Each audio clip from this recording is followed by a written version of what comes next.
2 Samuel pasal 16. Daud bertemu dengan Ziba. Ketika Daud baru saja melewati puncak, datanglah Ziba, hamba Mephibosheth, mendapatkan dia membawa sepasang keledai yang berpelana dengan muatan 200 ketul roti, 100 buah kue kismis, 100 buah-buahan musim panas, dan sebuyung anggur. Lalu bertanyalah raja kepada Ziba, "Apakah maksudmu dengan semuanya ini?" Jawab Ziba, "Keledai-keledai ini bagi keluarga raja untuk ditunggangi. Roti dan buah-buahan ini bagi orang-orangmu untuk dimakan, dan anggur ini untuk diminum di padang gurun oleh orang-orang yang sudah lelah."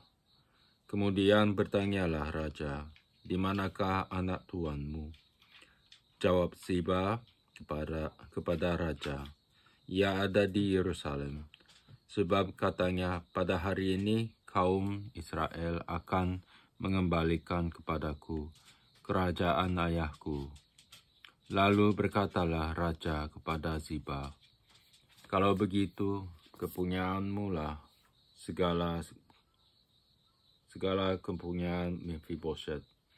Kata Ziba, Aku tunduk, biarlah kiranya aku tetap mendapat kasih di matamu, ya Tuanku Raja."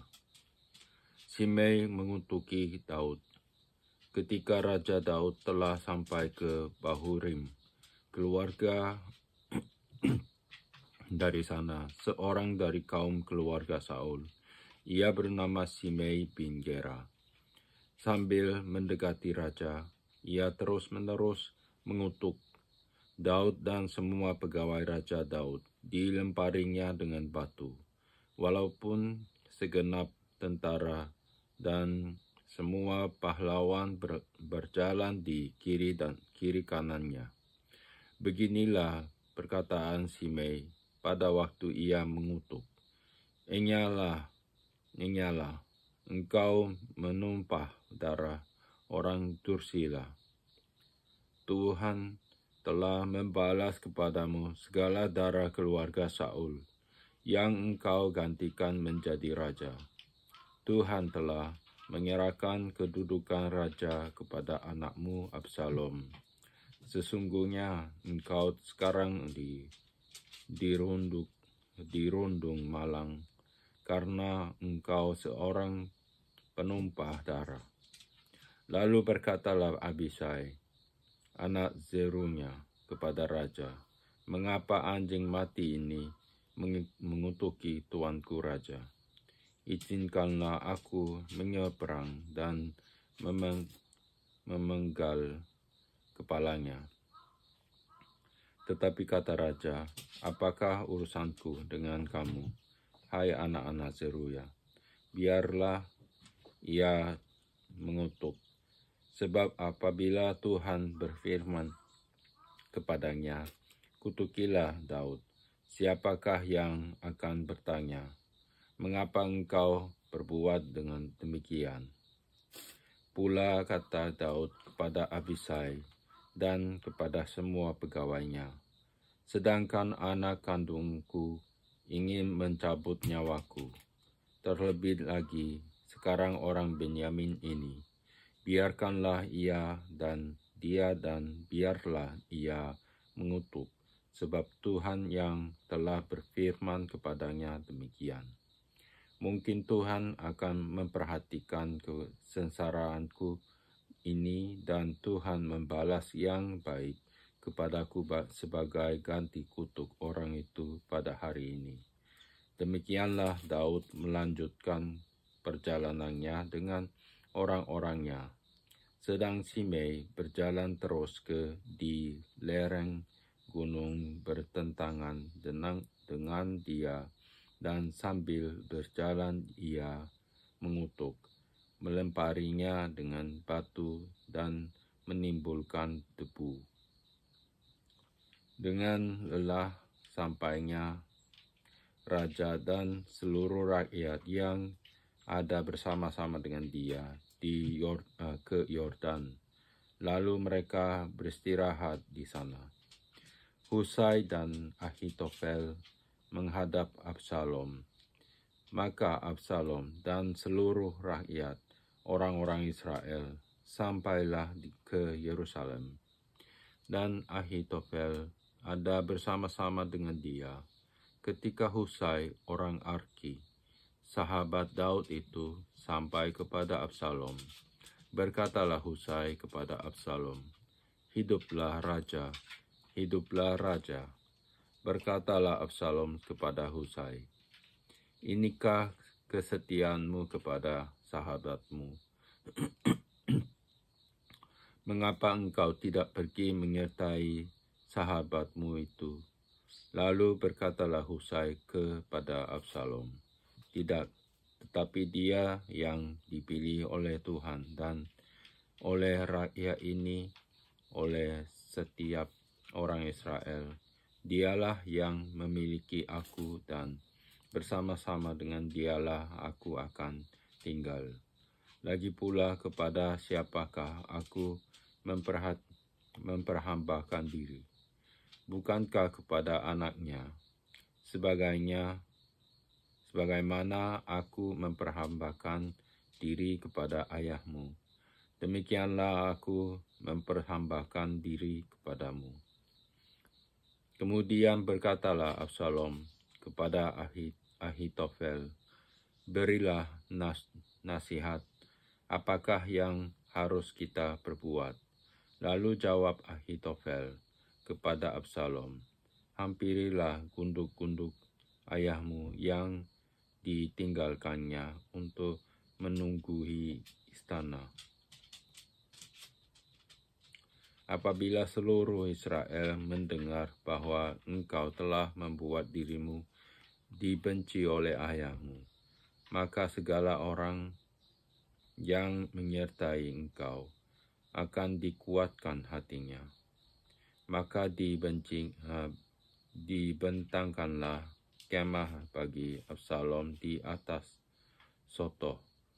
Lalu Absalom menghampiri gundik-gundik ayahnya di depan mata seluruh Israel. Pada waktu itu, nasihat yang diberikan Ahitofel adalah sama dengan petunjuk yang dimintakan daripada Allah. Demikianlah dinilai setiap nasihat Ahitofel, baik oleh Daud maupun oleh Absalom. Pasal 17. Nasihat Ahitofel digagalkan oleh nasihat Husai. Berkatalah Ahitofel kepada Absalom, "Izinkanlah aku memilih 12.000 orang, maka aku akan bersiap dan mengejar Daud pada malam ini juga. Aku akan mendatangi dia selagi ia lesu dan lemah semangatnya, dan mengejutkan dia. Seluruh rakyat yang ada bersama-sama dengan dia akan melarikan diri, maka aku akan menewaskan raja sendiri. Demikianlah aku akan membawa pulang seluruh rakyat itu kepadamu seperti seorang mempelai perempuan kembali kepada suaminya. Jadi engkau mencari nyawa satu orang saja, sedang seluruh rakyat tetap selamat." Perkataan ini disetujui oleh Absalom dan oleh semua tua-tua Israel. Tetapi berkatalah Absalom, "Panggillah juga Husai, orang Arki itu, supaya kita mendengar apa yang hendak dikatakannya." Ketika Husai datang kepada Absalom, berkatalah Absalom kepadanya demikian, "Beginilah perkataan yang dikatakan Ahitofel. Apakah kita turut nasihatnya? Jika tidak, katakanlah." Lalu berkatalah Husai kepada Absalom, "Nasihat yang diberikan Ahitofel kali ini tidak baik." Kata Husai pula, "Engkau tahu bahwa ayahmu dan orang-orangnya adalah pahlawan, dan bahwa mereka sakit hati seperti beruang yang kehilangan anak di padang. Lagi pula ayahmu adalah seorang prajurit sejati. Ia tidak akan membiarkan rakyat tidur. Tentulah ia sekarang bersembunyi dalam salah satu lubang atau di salah satu tempat. Apabila pada penyerangan pertama beberapa orang tewas dan ada orang mendengar hal itu, maka orang akan berkata, rakyat yang telah mengikut Absalom sudah menderita kekalahan. Maka seorang gagah perkasa sekalipun yang hatinya seperti hati singa akan tawar hati sama sekali.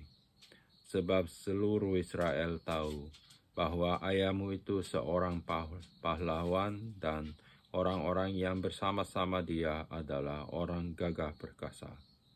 Sebab itu ku nasihatkan, suruhlah seluruh Israel dari Dan sampai Beersheba berkumpul kepadamu seperti pasir di tepi laut banyaknya, dan engkau sendiri juga harus turut bertempur. Apabila kita mendatangi dia di salah satu tempat di mana ia terdapat, maka kita akan menyergapnya seperti embun jatuh ke bumi, sehingga tidak ada yang lolos, baik dia maupun orang-orang yang menyertainya.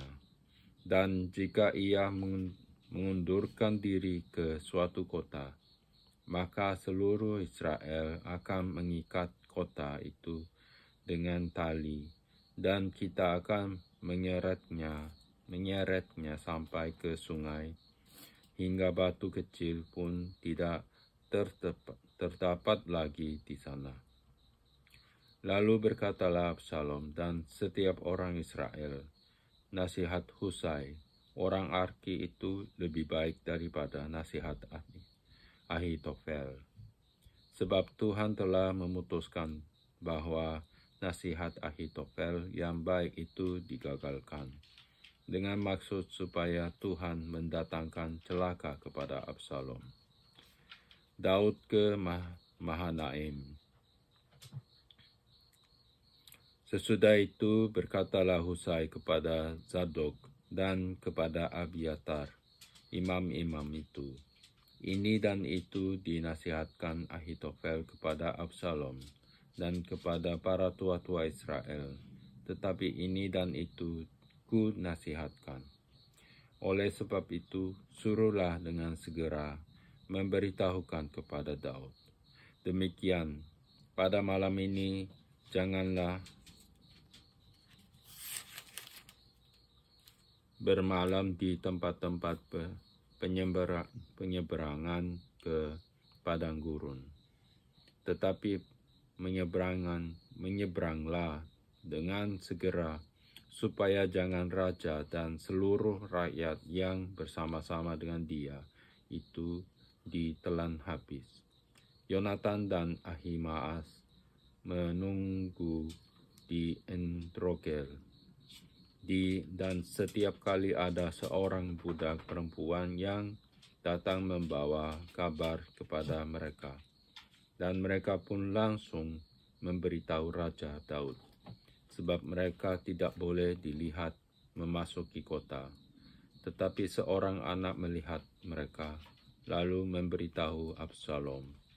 Jadi pergilah kedua dengan segera, dan sampailah mereka ke rumah seorang di Bahurim yang mempunyai sumur di halamannya. Maka turunlah mereka ke dalamnya. Kemudian perempuan itu mengambil kain tudungan, membentangkannya di atas mulut sumur itu, dan menaburkan butir-butir gandum di atasnya, sehingga tidak kelihatan apa-apa. Sampailah orang-orang Absalom kepada perempuan itu di rumahnya, lalu bertanya, Di manakah Ahimaas dan Yonatan?" Jawab perempuan itu kepada mereka, "Mereka telah menyeberangi sungai itu." Kemudian mereka mencari tetapi tidak mendapatnya.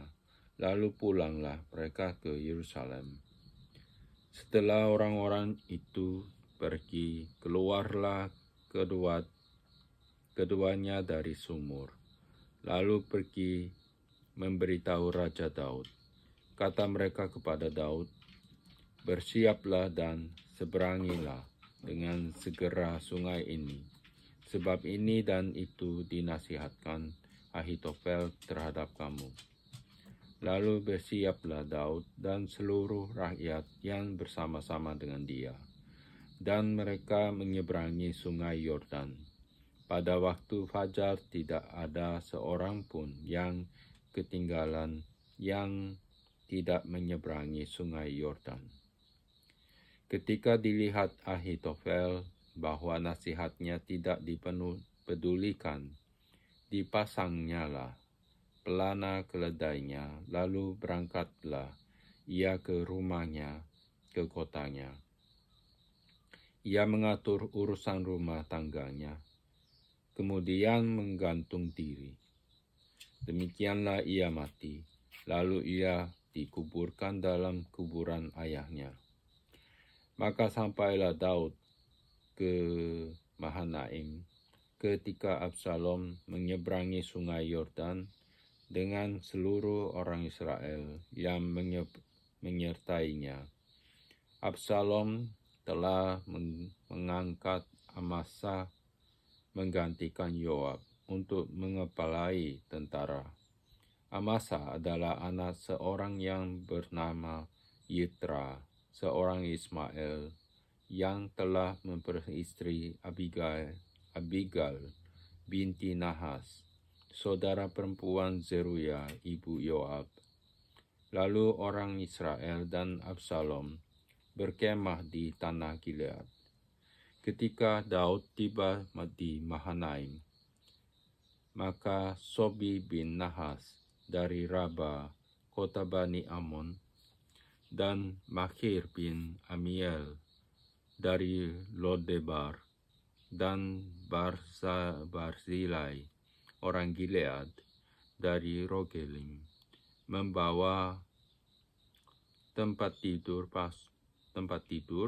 pasu, periuk, belanga, juga gandum, jelai, tepung, bertih gandum, kacang babi, kacang merah besar, kacang merah kecil, madu, dadi, kambing domba, dan keju lembu bagi Daud dan bagi rakyat yang bersama-sama dengan dia untuk dimakan, sebab kata mereka, "Rakyat ini tentu telah menjadi lapar, lelah, dan haus di padang gurun."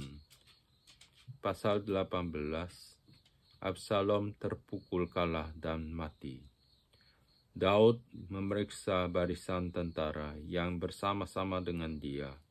Kemudian ia mengangkat kepala pasukan 1.000 dan kepala pasukan 100 atas mereka.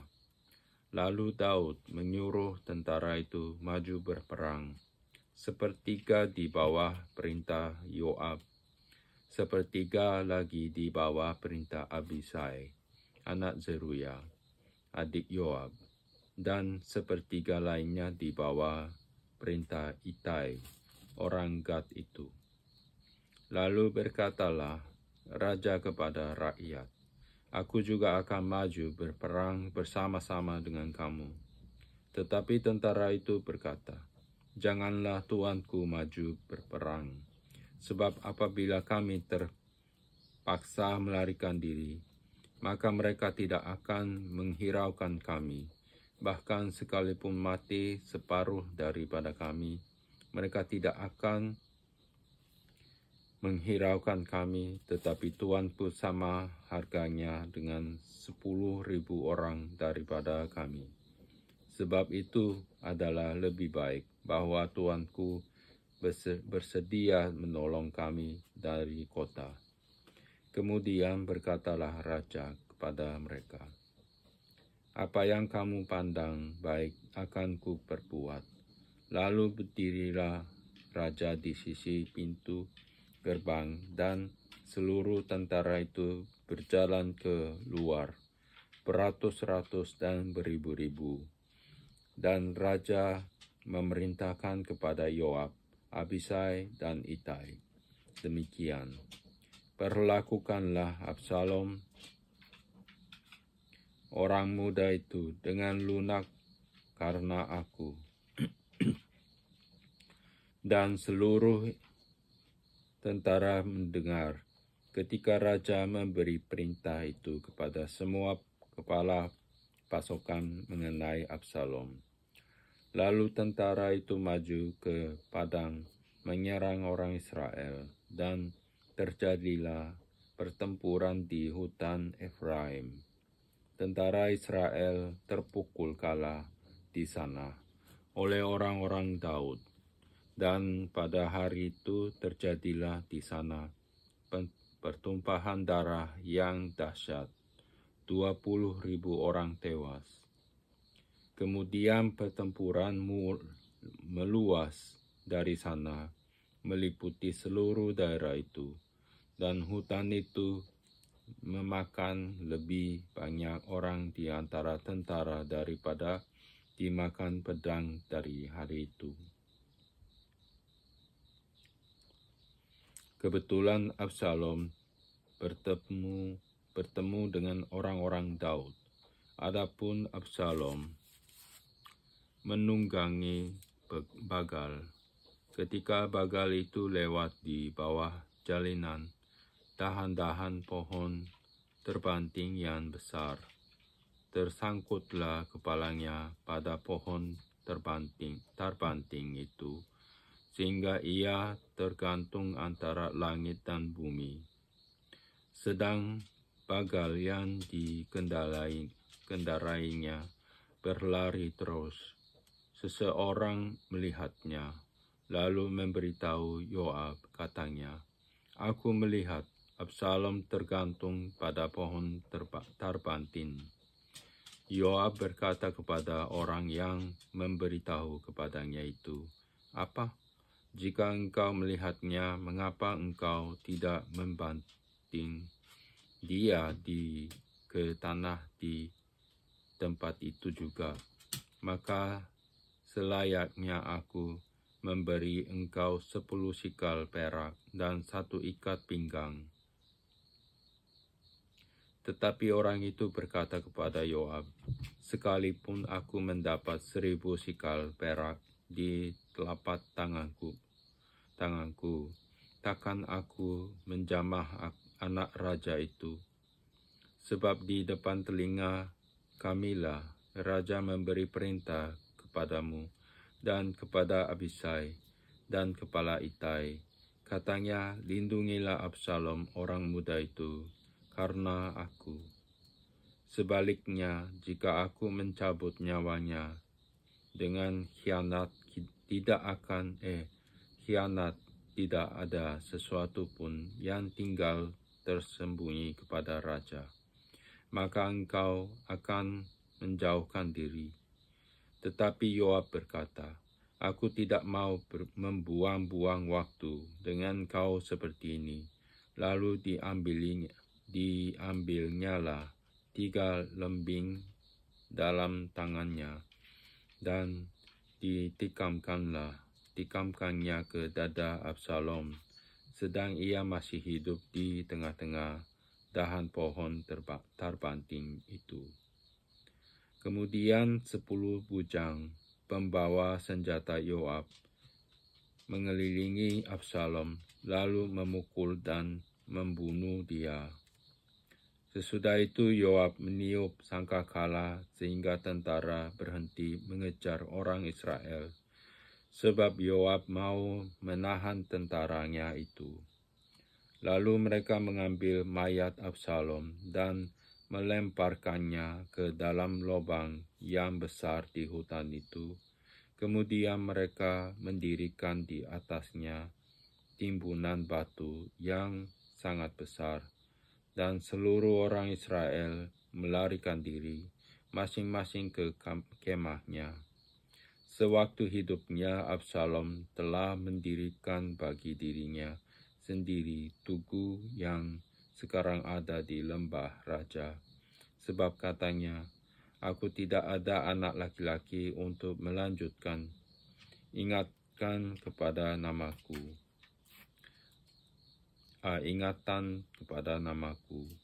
Dan ia telah menamai tugu itu menurut namanya sendiri. Sebab itu sampai hari ini, tugu itu dinamai orang, Tugu Peringatan Absalom." Kabar kematian Absalom disampaikan kepada Daud.